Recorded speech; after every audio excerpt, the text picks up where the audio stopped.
कलामुल्लाह की तिलावत भी हो गई और नाते नबी भी पेश कर दिया गया। अब दोनों चीज़ें मज़बूत हो गई। अब मुकालमा के लिए सिदरा अनाज़ा को दावत देता हूँ कि वो आए और अपना मुकालमा पेश करें। देखिए छोटी छोटी नन्ही मुन्नी छोटी सी बच्चियाँ हैं।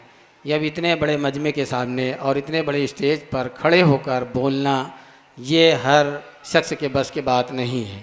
या आप लोगों की मोहब्बत है, आप लोगों की हौसला अफजाई की वजह से इनके भी जो है हिम्मतें बढ़ी हैं, हौसला बढ़ा है और ये आपके सामने अपना मुकालमा पेश करेंगे। अस्सलामु अलैकुम वरहमतुल्लाहि वबरकातुहू। अनाज़ा, मैं आपसे कुछ सवाल करना चाहती हूँ। क्या आप मेरे सवालों का जवाब देंगी? जी इंशाअल्लाह जवाब देने की कोशिश करूँगी।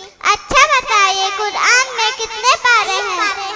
कुरान में कितनी सूरतें हैं? कुरान में कितने रुकू हैं? कुरान में कितने सजदे हैं? कुरान में कितनी मंजिलें हैं? कुरान में कितने हुरूफ हैं? कुरान में कितनी आयतें हैं?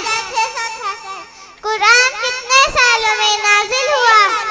कुरान का मौजू क्या है? माशाअल्लाह, आपने मेरे सवालों का इतने अच्छे अंदाजों में जवाब दिया।